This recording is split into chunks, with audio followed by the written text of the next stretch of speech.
حضور صلی اللہ علیہ وسلم کی ولادت واقع عام الفیل، یہ جو ہاتھی والا واقعہ پیش آیا تھا، ہاتھی لے کے آ رہے تھے، عبد المطلب سے کہا، ان کے اونٹوں کو بھی انہوں نے پکڑ لیا۔ حضرت عبد المطلب سے کہا کہ آپ کے اونٹ ان کے پاس ہیں، ان کے پاس گئے، کہا میرے اونٹ واپس کر دو۔ انہوں نے کہا کہ ہم تو مکہ پہ حملہ کرنے والے ہیں، اللہ کے گھر پہ، اس کے بارے میں کچھ بات نہیں کرو گے، متولی ہو۔ انہوں نے کہا کہ میرے اونٹ ہیں وہ مجھے واپس کر دو، جس کا گھر ہے وہ اپنے گھر کی خود حفاظت کرے گا۔ وہ لوگ حیران رہ گئے، آخر انہوں نے اونٹ واپس کر دیے۔ اس کے 50 دن کے بعد یہ واقعہ پیش آیا حضور صلی اللہ علیہ وسلم کی ولادت کا۔ 571 عیسوی تھی، پیر کا دن تھا، اور یہ روایات الگ الگ مختلف ہیں کہ 12 ربیع الاول یا 9 ربیع الاول کو ولادت ہوئی، لیکن وفات 12 ربیع الاول کو ہے۔ بہرحال حضور صلی اللہ علیہ وسلم جب اس دنیا میں تشریف لائے، ابو لہب کی باندی صوبیہ نے آ کے خوشخبری دی، پہلا دودھ بھی اسی نے پلایا۔ ابو لہب نے آزاد بھی کیا تھا خوشی پہ، لیکن اس خوشی کا تو کوئی فائدہ نہیں جس میں تابع داری نہ ہو، فرما برداری نہ ہو، اطاعت نہ ہو، مانتا نہیں تھا، دنیا آخرت برباد کر گیا پھر اپنی۔ ہم آمنہ فرماتے ہیں کہ جب میں چلتی تھی تو حضرت عبد المطلب بھی مجھ سے پوچھتے تھے، بیٹی آپ کا خامد نہیں ہے، آپ کا شوہر نہیں ہے، آپ خوشبو کیوں استعمال کرتے ہو؟ وہ کہتی تھی، ابو جان میں خوشبو استعمال نہیں کرتی، مجھے کیا پتہ یہ خوشبو کہاں سے ہے، تو ایسی خوشبو کہ کسی نے آج تک نہ سونگی۔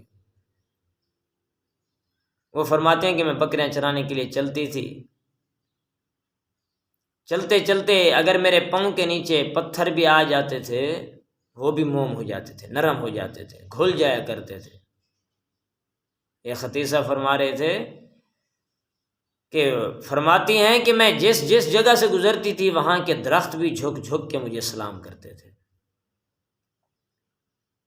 اور بکریاں پھر سر جھکا کے میرے پیچھے چلا کرتی تھی، تنگ نہیں کرتی تھی۔ اور فرماتے ہیں کہ جس وقت میں کنویں پہ جاتی تھی بکریوں کو پانی پلانے کے لیے تو خود بخود پانی اوپر آ جایا کرتا تھا۔ عورت ذات تھی کہ کیسے پانی پلائیں، لیکن پانی خود بخود اوپر آ جاتا تھا، آسانی ہو جاتی تھی۔ تو یہ حضور صلی اللہ علیہ وسلم کے معجزات تھے، سبحان اللہ۔ اور فرماتے ہیں جس وقت اس دنیا میں تشریف لائے اس وقت گھر ایسے روشن ہو گیا کہ میری سوئی بھی گم ہو گئی، ایک مرتبہ فرماتے ہیں وہ بھی مل گئی، ایسے پتہ چلتا تھا ستارے بالکل جھک گئے ہیں۔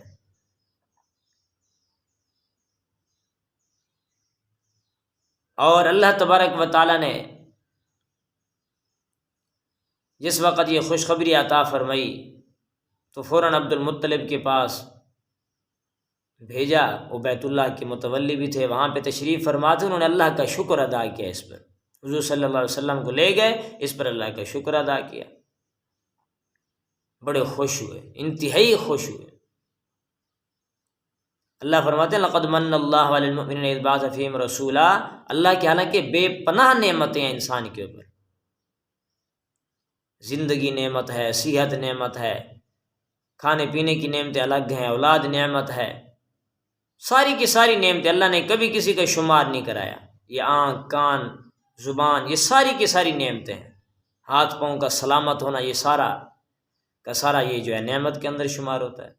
اللہ نے کسی نعمت کا بھی شمار نہیں کرایا، لیکن جب حضور صلی اللہ علیہ وسلم کو اللہ نے میں عطا فرمایا تو فرمایا یہ تمہارے اوپر احسان ہے۔ تو واقعی ہے یہ احسان، اگر آپ صلی اللہ علیہ وسلم نہ تشریف لاتے ہماری کیا حالت ہوتی؟ لوگ جہالت کے دور کے اندر تو عورت کو کچھ بھی نہیں سمجھتے تھے، اتنا ظلم و ستم کرتے تھے، ایک کال جس کا خاوند فوت ہو جاتا تھا کال کوٹھنی میں بند کر دیتے، وہیں پہ کھانا دیتے، وہیں پہ پانی دیتے، وہیں پہ پڑی رہتی خستہ حالت میں، پھر اسے نکال کے باہر محلے سے نکال دیتے تھے۔ کوئی قدر و قیمت نہیں تھی۔ یہ تو حضور صلی اللہ علیہ وسلم نے اس عورت کو شان دلائی۔ تو بہرحال اماں حلیمہ فرماتی ہیں کہ میرے حصے میں وہ سعادت آنی تھی، میرے پاس کچھ بھی نہیں ہوتا تھا، کھانے پینے کو کچھ نہیں، میرے پاس اونٹنی تھی، اس کا ایک بچہ تھا، اونٹنی کے تھنوں میں بھی دودھ نہیں ہوتا تھا، وہ بھی کمزور تھی، اس کا بچہ بھی کمزور تھا، جب دودھ نہیں ملے گا تو کمزور ہی ہوگا۔ فرماتے ہیں ایک رات 2 آدمی آئے اور مجھے لے گئے، اور ایک جگہ پانی تھا، وہاں سے میں نے نہایا، آب حیات ہے، وہاں سے نہایا پانی پیا تو ایسے محسوس ہوتا ہے جیسے میرے جان میں جان آ گئی ہے۔ صبح کے وقت مکہ کی سرزمین پہ جانا تھا، اور بھی دائیاں تھیں لینے کے لیے۔ جب وہ جانے لگیں تو میں بھی ان کے ساتھ چل پڑی۔ فرماتے ہیں کہ میری اونٹنی نہیں چلتی تھی، وہ چلتے چلتے آگے جا کے ٹھہر جاتی تھی، میرا انتظار کرتی تھی، جب میں بات آتی ان کے ساتھ ملتی، قریب ہوتی، پھر وہ چل پڑتی تھی۔ اس طریقے سے کئی جگہ پہ وہ رکی، میرا انتظار کیا۔ آخر وہ جلدی جلدی، ان کی سواریاں تیز تھیں، مکہ میں پہنچ گئیں، میں تھوڑی دیر سے پہنچی۔ انہوں نے سارے کے سارے گھر جو ہیں وہ پھر لیے اور دیکھا، اور سب کے سامنے یہ یتیم بچہ بھی پیش کیا گیا تو سب نے انکار کیا، کیونکہ حلیمہ کی مقدر جاگ اٹھی تھی۔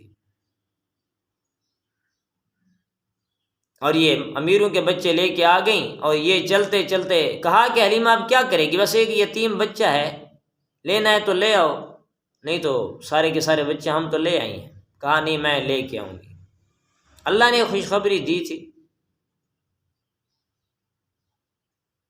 یہ سارا کچھ ہوتا ہے اللہ کی دین، اللہ جس کو جیسے عطا فرمانا چاہیں عطا فرما دیتے ہیں۔ نبوت کوئی کسی نے نہیں مانگی، اللہ نے عطا فرما دی۔ تو اماں حلیمہ کے اللہ نے بھاگ جگائے، اللہ نے ان کو خوشیاں عطا فرمانی تھی، اس لیے اللہ تبارک و تعالیٰ نے جو ہے ان کو وہ عزتیں عطا فرمائی۔ اللہ جس کو بھی عزت عطا فرمائے بس وہ فرما سکتا ہے۔ دنیا کے سارے لوگ اگر اس کو ذلیل کرنا چاہیں تو کوئی اس کو ذلیل نہیں کر سکتا۔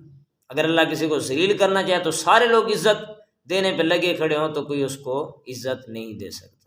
تو انسان کا یقین ہو کہ عزت اور ذلت اللہ کے ہاتھ میں، وَلِلَّهِ الْعِزَّةُ وَلِرَسُولِهِ وَلِلْمُؤْمِنِينَ، فرمایا عزت اللہ اور اس کے رسول اور وللمؤمنین ایمان والوں کے لیے ہے بس۔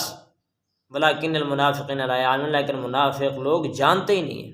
اللہ نے عزت اعمال میں رکھی ہے، ایمان میں رکھی ہے، حضور کی جو ہے تابع داری فرما برداری میں رکھی ہے۔ اگر ہم اپنی منمانی کریں گے تو وہ عزت نہیں، وہ ذلت والی زندگی ہے، دنیا آخرت کی ذلت ہے۔ اللہ سبحانہ میں صحیح سے عمل کی توفیق نصیب فرمائے۔ وآخر دعوانا الحمدللہ رب